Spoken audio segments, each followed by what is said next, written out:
Gepleýär Azatlyk Radiosu. Akşamyz haýyrly bolsun gaderli dinleýijiler. Şu 2016-njy ýylyň 23-nji fevraly hepdeniň sişenme güni. Habarlar günlük gepleşigimizde Pragdaky studiýadan men Sehra alyp barýan. Şuňky programmamyzda Orsiýetiň liberal opozisiýon siýasatçysy Çeçenistanyň lideri Ramzan Kadyrow barada hasabat çap etdi. Kadyrow milli howpsuzlyga wehim diýip atandyrılan 65 sahypalyk raporty sosial mediada gıýbatdan başga zatlar diýip reddetdi. Uwan paýtagty Kabulda parahatçylyk gepleşiklerini maslahat etmek üçin 4 ýurdun wekilleri duşýar. گفتگوهای مستقیم میان حکومت افغانستان و گروه‌های طالبان را پیش از پایان ماه فوریه طرح نماید. Türkmen awadyň esasy köçeleriniň birini awatlamak işlerine 1 ýyl çemesi ozal başlanyp 6 aý ozal hem soňlanman ýatyryly. Awatlaýyş işleri ýatyrylmazdan ozal gaýtadan gurmak niýeti bilen köçäniň käbir bölekleriniň asfalty söküldi. Vilayetlerden aşawada gelýän ýaşaýjylaryň käbir resmi kynçylyklar bilen ýüzeye dolýandygy habar berilýär. Vilayet belgili uluglar sähäre girmezden ozal polisiýanyň ýol gözegçilik gullugynyň işgärleri tarapyndan saklanýar. Yarım saatlyk habarlar günlük gepleşigimiziň dowamynda şu beýlek maglumatlary eşitdirmäge synanşarys. Gepleşigimizde başlamadan ozal günüň täzelikleri bilen tanyş bolaň.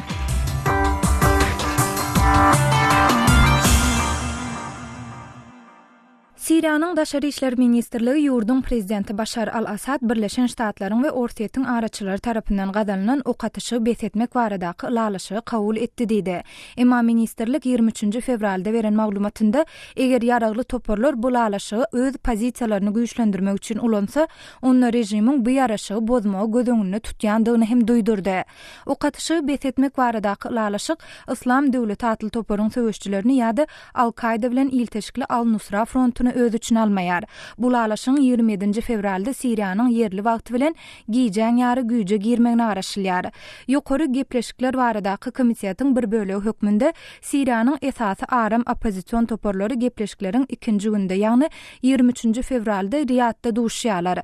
Bu komisiýat planlaşdyrylan ulalaşyk dogrusunda seresaply bolup, ýaraşyk ulalaşygyny baglaşmak ugrunda halkara taýarlalaryna oňoýly jogap bermek barada karara gelendigini ma'lum etdi. Germaniýanyň Daşary işler ministri Frank-Walter Steinmeier 23-nji fevralda Kiýewde çykyş edip, Ukrainanyň häkimetdäki koalisiýasynyň syýasy partiýalarynyň arasyndaky söwüşler hökümetiň Minsk ulalaşygynyň borçnamalaryny ýerine ýetirmeginiň öňüni almagy ruhsat bermez diýdi.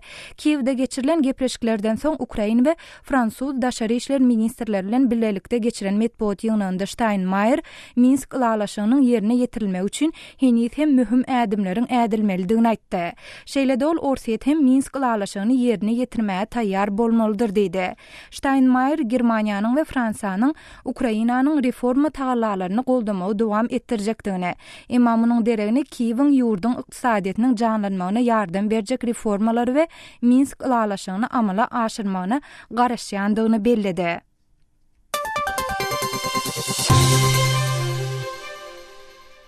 Owansanyň Talibana garşy söwüşiniň soňuna ýetmäge araçylyk etmäge synanşan 4 ýurdun diplomatlary 23-nji fevralda Taliban hereketi bilen Kabulun wekilleriniň arasynda ýüzüýiz gepleşikleri geçirmek üçin wagt kesýetläp biljekdiklerine umytly garaýandyklaryny aýdýarlar.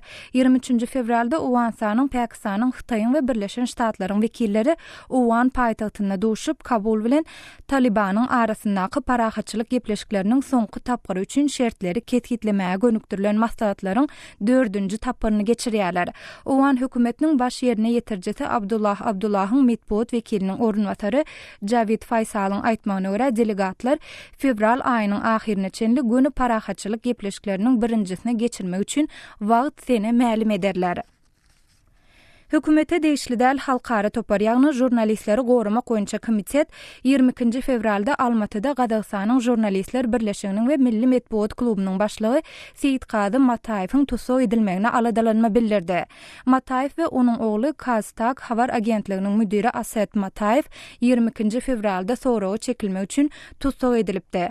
Gazagstanyň korrupsiýaga garşy gullugy Seyitgazy Mataýewiň biýdüzünçilikde we salgyt galplygynda aýplanýandygyny we eger günäli tapylsa onuň 12 ýyla çenli türme tutsaglygyna höküm edilip biljekdigini aýtdy. Mataýewiň tutsaglygy 23-nji fevralda hem dowam edýär, emma oňa garşy henüz çenli resmi taýdan aýplama bildirilmedi. 2016-njy ýylda Gırgyzstanyň dini mekdepleriniň işärleriniň 90 götürümden gowrana ýörite iş ruhsatnamasy berilmedi. Sebäbi olaryň aglabasynda din boýunça ýokary bilim diplomy ýetmezçilik edýär. Gırgyzstanyň dini sertifikasiýa komissiýasynyň ýolbaşçysy Abdullah Asrankulowyň 23 fevralda Azatlyk radiosyna beren maglumatyna görä 2014-nji ýylda kabul edilen düzgünleriň berk ýerine ýetirilmegi netijesinde ýurdun medreselerindäki muallimleriň 92 göterimi çemesi bilim bermek mümkinçiliginden mahrum bolar. Şeýlede Asrankulow Gırgyzstanyň dini meseleleri boýunça döwlet komissiýasy ýurdun baş müftüsine medreselerde bilim berýän emma din bilimleri boýunça ýokary okuw diplomy bolmadyk muallimleri işden boşatmagy maslahat berer diýdi. Hormatly dinleýijiler, biz gepleşiklerimizi dowam etdirýäs. Ortaýyň liberal opozisiýon siýasatçysy Ilya Yashin Çeçenistanyň lideri Ramzan Kadyrow baradaky hasabatyny çap etdi. Kadyrow bu raporty milli howpsuzlygy wehim diýilip atlandyrylan raporty sosial mediada gıýbatdan başga zat däl diýip reddetdi.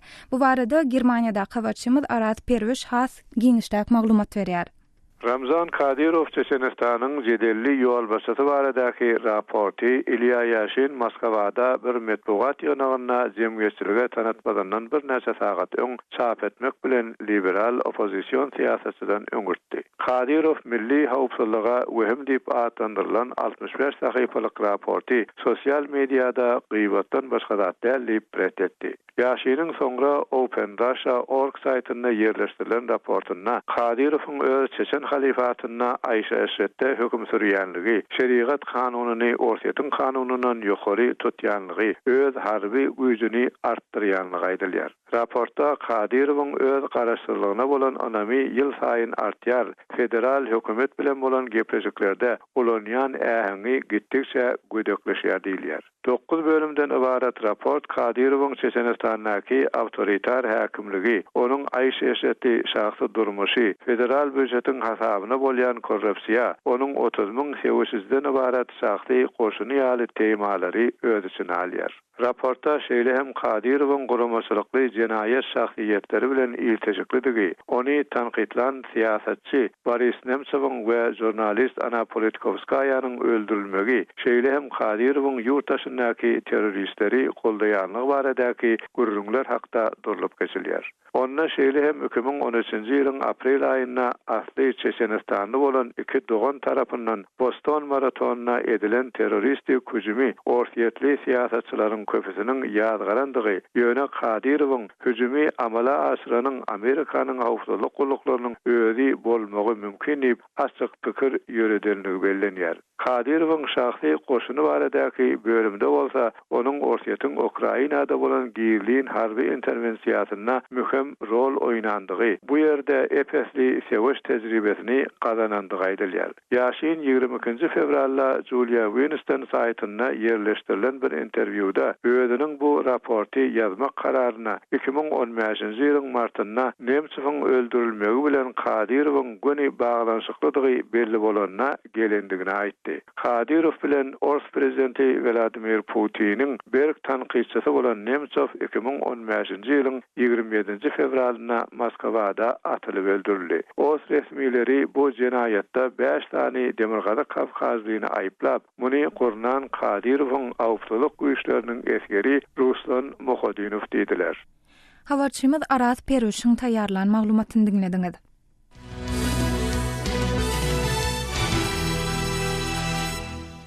Gepleşigimizi goňşy Owgansana deýişli maglumatymyz bilen dowam etdirýäs. 23 fevralda Owgansanyň Pakistanyň, Hytaýyň we Birleşen Ştatlaryň wekilleri Owgan paýtagtyna doşup, Kabul bilen Talibanyň arasyndaky parahatçylyk gepleşikleriniň soňky tapgyry üçin şertleri kesgitlemäge gönükdirilen maslahatlaryň 4-nji tapgyryny geçirýärler. Bu barada Kabulda habarçymyz Şamerdan Gulum radyonyň taýýarlan maglumatyny bilelikde dinlädiň. Awganistanda parahatçylyk prosesini ýola goýmak boýunça şu gün 23 fevralda Kabulda 4 taraplaryň ýygnak geçirildi. Oňa Awgan we Pakistan resmiler bilen bir hatarda Amerikanyň Birleşen Ştatlarynyň we Hytaý Respublikasynyň wekilem gatnaşdy. Duşukda Awganistanda parahatçylyk prosesini amala aşyrmak boýunça ýol kartasy barada gurrun edildi. Taraplaryň arasynda Awgan meselesiniň çözgüdi boýunça geçirilýän bu 4-nji maslahatda Taliban bilen Awgan hökümetiniň arasynda alalaşyk boyunça gepleşiklerin başlanmagynyň mexanizmasy ara alyp maslahatlaşyldy. Awganistanyň Daşary işler ministri Salahuddin Rabbani duşukda edin çykyşynda fevral aýynyň ahirine çelli döwlet garşydaşlary bilen Awgan hökümetiniň arasynda yaraşyk gepleşikleriniň geçirilmegi baradaky ýol kartasynyň taýýarlanyljakdygyna özüniň umydwarlyk bildirýändigi bellidi. Taliban bilen alalaşyk üçin gepleşik geçirmek boýunça öňe gidişligiň bolandygyna Rabbani öňe sürdi. Döwlet garşydaşlary bilen Awgan hökümetiniň arasynda alalaşyk üçin gönüden-göne gepleşigiň tezlikde geçiriljekdigine minister belläp geçdi. گفتگوهای مستقیم میان حکومت افغانستان و گروه‌های طالبان را پیش از پایان ماه فوریه طرح نماید. Awgan meselesiniň çözgüdi barada dört taraplayın duşugyň iki tapgyry öňüm Islamabadda geçirilipdi. Bir gezegem öň Kabulda maslahat geçirildi. Awganistanda ýagdaýyň kadalaşmagy boýunça Pakistanyň rolunyň uludygyny Awgan resmiler aýdýar. Awganistanda parahatçylygy ornaşdyrmak boýunça Pakistanyň hyzmatdaşlyk etmeginiň ören muhimdigini Rabbani dile getirdi. Döwlet garşydaşlaryny Awgan hökümeti bilen ýaraşdyrmak üçin Pakistanyň tagalla etmelidigini Rabbani aýtdy. نقش همسایه ما پاکستان در موفقیت تلاش‌های مشترک ما اساسی و بسیار مهم است. Awganistanda parahatçylyk boýunça ýokary geňeşiň başlygy we orunbasarlary şu gün bellendi. Awgan türkmenleriniň wekillerinden birisi parahatçylyk boýunça ýokary geňeşiň bir orunbasar wezipesine saýlandy. Parahatçylyk boýunça ýokary geňeşi Awgan hökümetiniň goldaýandygyny prezident Gany aýtdy. Ýokary geňeşiň täze ýol başçylaryny hökümetin himayet etjekdigine prezident Gany inandyrdy. Ýokary geňeş özbaşlyk hereket etmelidir. Döwlet garşydaşlary bilen parahatçylyk boýunça prosesini ýokary geňeş öň alyp barmalydyr. Döwlet garşydaşlary bilen alalaşyk üçin geçiriljek gepleşikleriň netije berjekdigine biz belbaglaýarys diýip prezident Gany aýdýar. و شورای عالی صلح و رهبری جدیدش که نه تنها با استقلال عمل خود کردین این پروسه را Awganistanda parahatçylyk boýunça prosesini dünýä jemgyýetçiliginiň hem destekleýändigini Awgan bütewi hökümetiniň başlygy Abdulla aýtdy.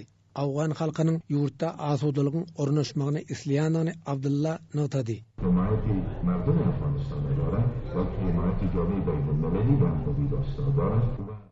Ma'lum bolýaly Talib hareketiniň bir topary Awgan hökümeti bilen alalaşyk üçin gepleşik geçirmäge taýýarlanýar. Ýöne Taliban hem iki topara bölündi. Talibandan başga da Awganistanda ençeme ýeragyl topar bar.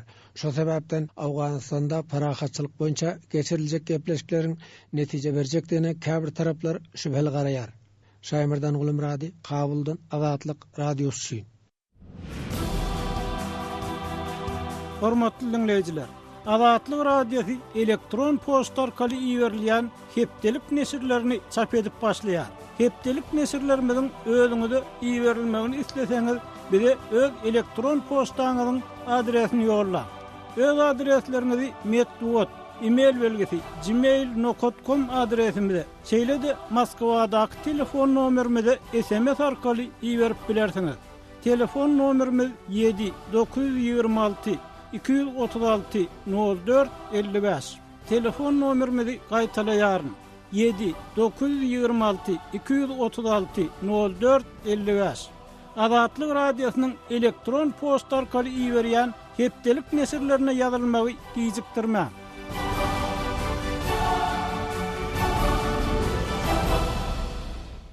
Gepleşigimizi Türkmenistana, has takygy Türkmenabad şäherine deýişli maglumatymyz bilen dowam etdirýäs.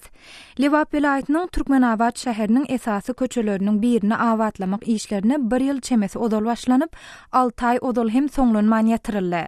Şäheriň iň gatnawly köçeleriniň birinde gaýdylýan bu köçäni awatlamak işleriniň näme sebäpden gutorman taşlanany barada halk köpçüligine hiç ýyl maglumat berilmeýär. Bu baradaky jekmejek maglumatlary Lewapdaky habarçymyz Röwşen Şarifden dinläliň. Türkmenawadyň iň uly köçeleriniň biri bolan Azatlyk köçesi il arasynda Biznoy, ýagny aýlanylýan köçe diýilip tanalýar. Emma köçäniň belli bir bölekleri soňky ençe aýyň dowamında agdarylan merlek ýerine ýatladýar. Köçäniň ugry çykanaklardan doly, asfaltly, uza oýuna döwük gyrglary bolsa bar jursyz. Bu gözgoýuny görnüş köçäni mundan ençe wagt ozal ilki başda Oňarlyp, soňa meýda çemesi mundan öňrek bu işleri soňlanman ýatyrylmak sebäpli dören ýagdaý, dawatlaýyş işleri ýatyrylmazdan ozal gaýtadan gurmak niýeti bilen köçäniň käbir bölekleriniň asfalty söküldi, ışıklandyrış tütünleri ýykylyp, onuň deregine täze tütünler gurulyp başlandy. Emma guruluşyk diňe tütünler bilen çäklenip, ähli alada mundan ýedaý ozal ýatyp galdy. Häzir bolsa täze dikilen tütünlerdäki çıralar da ýakylmaýar. Şol bir wagtyň özünde de bu köçe agyr ýüklü maşinlaryň gatnaýan esasy köçeleriniň biri. Bu ýerden her hili guruluşyk materiallaryny daşayan agyr ýük maşinlary bilen bir hatarda Lewap vilayetinde çykkan himiki howply maddalary daşayan maşinlar hem gatnaýar. Bu bolsa gurrun edilýän köçäni şäheriň iň howply köçeleriniň birine urýar. Bu köçäni oňarsalar gowy bolardy, ýoksam käwatlar ýalňyş daşayan bilen köprüden aýlanyp düşýänçä Hudaý diýip oturýarys.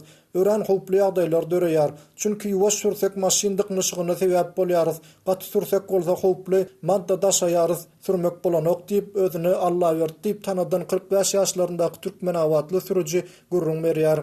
Allah berdi ýalňyş daşayan maşin turýar. Onuň aýtmagyna görä şeýle maşinlaryň beýleki köçelerden geçmeginiň gadaganlygy sebäpli öz ýaly sürüjileriň şu köçeden geçmekden başga çäresi ýok.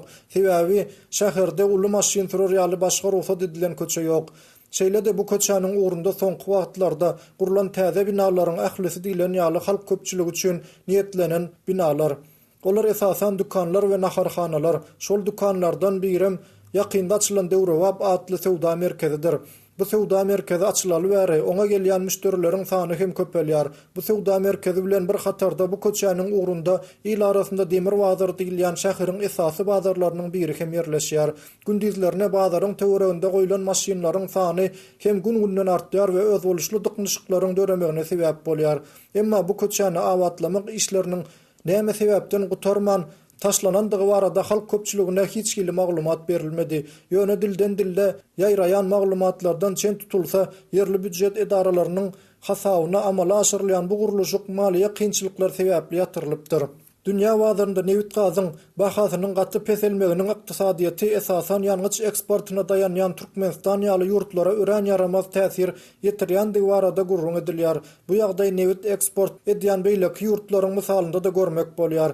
Emma ýurdun ýolbaşçylary bu täsiri belli bir derejede boyun alsalar da onuň gerimi hemde bu ykdysady ýetkä garşy görülen zerur çäreler barada halk köpçüligine giňişleýin maglumat bermekden saklanýarlar. Habarçymyz Röwşen Çaryýewiň taýýarlan maglumatyny dinlediňiz. Hormatly dinleýijiler, siziň ýaşaýan ýeriňizde awatlanmadyk ýa-da guruluşyna başlanyp emma soňlanman taşlanan köçeler barmy?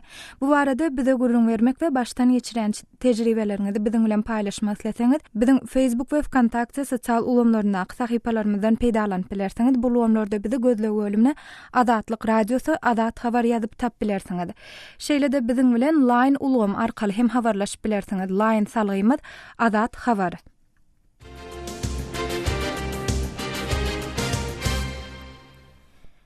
Vilayetlerden Aşgabatda gelýän ýaşaýjylaryň käbir resmi kynçylyklar bilen ýüzeye dolýanyny habar berilýär. Olaryň arasynda paýtagtda işlemek üçin resmi ruhsatnamany almak, hasaba durmak ýa-da jaý kireni almak ýaly bökdönçlikleriň bardygy aýdylýar. Kärdeşim Merdan Saryýewiň bu barada taýýarlan ýörüýte raportyny dinläliň. Soňky döwürde Aşgabatda ýurdun beýlik künçöklerinden işlenmäni we umuman paýtagtda gelen vilayetlerlere garşy resmi derejede her türlü çäklendirmeleriň girdilip başlanandygy barada barha köp maglumatlar gelip gowuşýar. Ýatladyp geçsek, geçen ýylyň aýagynda, ýagny bir taraplyk bayramyna görülen taýýarlyklaryň çäginde Aşgabatda vilayet belgili uluglaryň girmegi gadagan edilipdi. Sonda munyň bayramçylygy görülen taýýarlyklaryň çägindäki wagtlaryň howpsuzlyk çäreleri bolandygy, täze bayramyndan soň bu gadagançylygyň aýryljakdygy aýdylan bolsa-da, vilayet belgili uluglaryň paýtagta gelmegine garşy girdilen gadagançylyk häzirki günçelini hem saklanyp galýar. Vilayet belgili uluglar sähäre girmezden ozal polisiýanyň ýol gözegçilik gullugynyň işgärleri tarapyndan saklanýar we ulug eýelerine garşy administrativ çäre görülýär. Fevral aýynyň başynda prezident Gurbanuly Berdimuhammedow ýaşaýyş saýlarynyň kireyine ulanmagy berilmegini we alynmagyny gözegçilik astyna almagy çagyryp, mundan beýlek jaýlary kärindesine alýanlaryň sol salygy adres boýunça wagtlaryň ýazga durmagyny talap etdi. Prezidentin ýokarky görkezmesiniň izi bilen Azatlyk radiosynyň redaksiýasyna bu täze düzgünüň öz durmuşyny gündümel täsir ýetirendigini aýdan ildesimizden seýle mazmunyny bir hat geldi. Prezident Aşgabatda resmi derejede sertnama baglasyp jaý Ukraina alyp bolýandygyna aýtdy. Meniň özüm Balkanyny Aşgabatda işleýärin. Ýöne häkimligi tutsaň, ne ruhsat, ne de jaý arendasy üçin sertnama berýär. Uchistkaboy häkimligiň we dom upravleniýanyň işgärleri öýme-öý aýlanyp sertnamasyz ýaşap ýören welaýatlary çykarýarlar. Lewaply dostum masalasy bilen ýaşap oturan jaýyndan çykardylar. Häkimligi ýüz tutsaňam, ýok bolanok, buyruk ýok diýerler. Aşgabatda şu wagt näçe adamyň kösenýändigini bir bilsediňiz, biz özümizi ikinji derejeli adam hökmünde duýýarys. Özüni serdar diýip tanadan ildesimiziň hatyndaky maglumaty garaşsyz seçmelere tasdiklatmak başartmady. 7 fevral aýynyň ortalaryna, has dogrusu 13-üne internetde prezidentin Aşgabat şäherine zähmet isini amala asyrmaga gelýän saxty taraplara hatawa almagyň meseleleri hakyndaky karary peýda boldy. Garaşsyz aklawçylar tarapyndan ýurdun konstitusiýasyna çapraz gelýär, diýilip häsiýetlendirilen bu täze düzgüne laýyklykda. Aşgabat şäherine zähmet çekmäge gelýän Aşgabat şäherinde ýazga ýa-da bellige alınmadyk Türkmenistanyň raýatlaryny Türkmenistanyň zähmet we ilaty durmuş taýdan goramak ministerliginde Aşgabat şäherinde zähmet işini amala asyrmagy iş ruhsatnamasy resmileşdirilenden soňra işi kabul etmäge ruhsat bermeli. Türkmenistandan alternativ habarlar nesiri prezidentin ýokarda agdalan karary bilen kabul edilen Aşgabat şäherinde zähmet işini amala asyrmaga gelýän saxty taraplara hatawa almaň tertibini hem çap etdi. Onda hususan da iş ruhsatnamalary resmileşdirilende Aşgabat şäheriniň ýaşaýjylarynyň bu iş orunlaryny eýlemäge artykmaz hukugy baradaky ýörelge berjaý edilmelidir we iş beriji boş iş orunlaryna işi kabul etmek üçin Aşgabat şäheriniň ýaşaýjylaryndan dalaşgärleri gözlemäge borçludur diýilýär. Azatlyk radiosynyň ýurdun içindäki seçmeleriniň tasdiklamagyna görä, mundan soň Aşgabatdaky kärhanalarda işleýän ýazgysy bolmadyk welaýatly türkmenistanlylar işden gowulyp başlanypdyr. Türkmen inisiatiwasy toparynyň berýän maglumatlaryna görä, Aşgabatda alınıp barılan guruluş proyektlerinde işleyen köp sany welaýatlylaryň paýtagtdan çykarylmagy netijesinde guruluş proyektleriniň ençemesiniň işi togtadylypdyr. Başda belleýsimiz ýaly, Aşgabatda ýazgysy bolmadyk Türkmenistanyň beýleki grazdanlaryna garşy girizilýän çäklendirmeleriň we gadagynçylyklaryň sebäpleri barada ilat köpçüligini hiç ýyly maglumat ýa-da düşündürüş berilmeýär. Kärdeşim Merdanyň taýýarlan maglumatyny diňlediňiz. Şuň ýeri bilen biz bu barada okuýjylarymyzyň gören eşdenler bilen gyzyklanyp olardan welaýatlardan Aşgabatda gelýän ýaşaýjylaryň käbir resmi kynçylyklar bilen ýüzeye dolýandygy habar berilýär. Bu barada sizde nähil maglumat bar diýip soradyk. Häzir okuýjylarymyzyň bu soraga galyran jogaplarynyň käbirlerini siziň dikkatiňize ýetirmekçi. Özüni Aron diýip tanıştyran okuýjymyz welaýatlaryň iň kynçylyk çekýän ýeri ähli mesele paýtagtda çözülýär.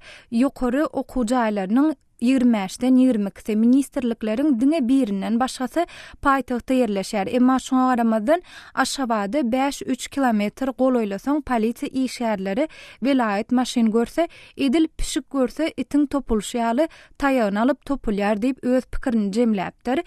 Erkinatly beýleki okuýjymyz öz ýurdunda, öz paýtagtyňda rahat gezip bilmeseň muňa nähil düşünmeli diýen sowal beripdir.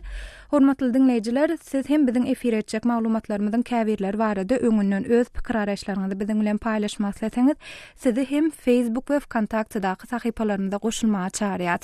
Bu wagtlarda bizi gözle bölümine Azatlyk radiosy Azat habar ýazyp tap bilersiňiz.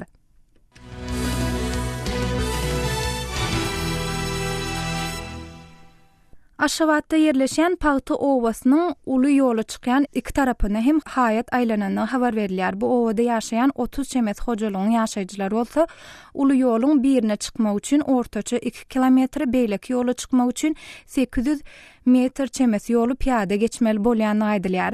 Biz bu owanyň daşyna hayat aýlanmagynyň sebäpleri we munyň ilaty ýetirýän täsirleri barada Aşgabatda habarçymyz Sultan Açelwa bilen söhbetdeş boldyk. Sultanayda Pagty owasy Aşgabatyň niresinde yerleşär? Sehrasy Pagty owa diýilen owa, ýanky Aşgabat şäheriniň şoğully şäherçesine gitýän ýoluň ugrunda Demirgadyk böleginde yerleşär. Gagarin köçesi bilen Odalky Grybaýew häzirki Hoca Ahmet Ýasow köçesiniň çatyrynda yerleşär. Häzirki wagtda şol çatyrykdan haşy Gagarin köçesi bilen Grybaýew köçesiniň çatyrynda Pagty owanyň yerleşen ýerinde köçäniň iki tarapyndan Grybaýew köçe tarapyndan Gagarin köçe tarapyndan haýat aýlanyp şol Pagty owasynyň galan bölegi bir gawagyň içinde diýen ýalyk, odal şol Pagty owa ulawady. Ulawanyň köp bölegi ýykylyp aýryldy. Şo ýerde häzirki wagtda bir 30 hojalyk taý galypdyr. Elbetde adam hanyny men dol aýdyp bilsekkä her hojalykda näçe adam ýaşaýandygyny. Sultanaydan şu owanyň uly ýola çykýan iki tarapyna hem haýat aýlanandygyny aýtdyňyz. Bu sebäbi näme? Ýagny göze görülip duran sebäbi barmy? Şonuň sebäbi bir resmi düşündiriş berilen ok ýöneşi Gagarin köçesi rekonstruksiýa edilip Gagarin köçesiniň ugrundaky ýaşaýyş jaýlarynyň daşy abatlandy. Ondan soň şo ýerde 84 katly elita jaýlar guruldy şol Pagty owanyň Gagarin köçesi tarapynda. Indi şo ýanky abatlaşyşy geçiren owadan jaýlaryň gatlarynda gurulan elita jaýlaryň gatlarynda bir owa betgelişik bolup görünmedýärlik diýip şonuň daşyna haýat aýlap şo jaýlar haýatyň aňyrsynda galypdyr. Hem haýatym boyu boyunca beýirak uly ýoldan heredeninde şol jaýlaryň diňe ýetkesi görünýär. Onda Sultanayda owanyň daşyna haýat aýlanmagy şoň töweregindäki owadan jaýlaryň bezegine täsir ýetirmesin diýilip edilen zatmy? Hawa edilseýle bolýar tehra. Hem jaýlara täsir ýetirmesin gatlardan aeroporta gidilen ýol şu Gagarin köçesinden geçýär. Gagarin köçesinden aeroporta barylýar. Aeroportdan hälisinde bir gelen giden ýyhman bolýar.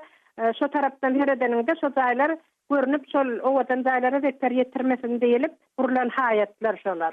Şo jaýlaryň ýykylmagyna garaşyla şonuň üçin şo taýda ýaşaýjylar her wagtda kyn şertlerde ýaşap oturýarlar.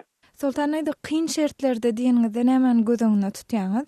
Kyn şertlerde diýildi şol Gagarin köçesi tarapyndan dol ýapylan şol köçe çykmak üçin Gagarin köçesinde awtolaga minmek üçin ýola çykmak üçin hem elita jaýlaryň arasy bilen Gagarin köçesi çykmaly. Şolarça bir 700-800 metr ýalyk ýol piýada ýörmeli. Grybaýew köçe tarapyndan bolsanym şu Gagarin köçesiniň çatyryndan ta elita jaýlara çelli bir 2 kilometr ýalyk aralyga haýat aýlanan Grybaýew köçe tarapyndan şoňa asla uly ýola çykmagy mümkinçiligi hem ýok. Şeýle adamlar şeýle häzirki wagtda köten şo ýerden ýola çykmakda da şäherge çykmakda da kötenip ýaşaýarlar. Sultanayda bu owa şeýle bir betgelişikmi? Ýagny daşyna haýat aýlanar ýaly şeýle bir betgelişikmi? Şo ýerde köp jaýlar odal bir känmer planlaşdyrylman başly barat gurulan jaýlar ýöne o jaýlara öz wagtynda öý kitabrady berilip dokumentleşdirilen köpüsi ýanky Birmiyan katip jaýlar diýilýär. Şol şunda bir gatty bir owadan gelsikli jaýlarynda az diýsen bolýar. Göräýmäge şo jaýlar bir ýeşerli oturda owa bir helek bir garyb owa ýalyk hasam bir gapdanda öňkü jaýlaryň köpüsi ýykylandan soň şol ýykylan jaýlaryň ýerleri onuň owanyň ýerleri aýrylmaýan meňde şol owa bir ümitden düşürilip şoňa bir ýangy kommunal hyzmatlaryň dol edilýän meňde owa duruşyna ýerleri çymy bolýar. Habarçymyz Sultan Açelwa bilen geçiren söhbetdeşligini dinlediňiz. Gaderly dinleýijiler, Azatlyk radiosu Pagty owasy barada ýöriýär fotosergi hem taýýarlady. Oňa tamaşa etmek isleseňiz, sizi azathabar.com web saýtymyzda syýahat etmäge çağırýar. Web saýtymyzda türkmensanyň garum.info.ojak.org proxy saýtlary arkaly girip bilersiňiz. Şunun bilen habarlar güneligi gepleşigimiz hem geçirip oturýas. Programmany Pragadaky studiýadan men Sehra alyp berdim. Saatlar ketmeden soň gepleşigimizi ýazgyda dinläp bilersiňiz. Azatlyk radiosynyň tolkunlaryndan aýrylmaň.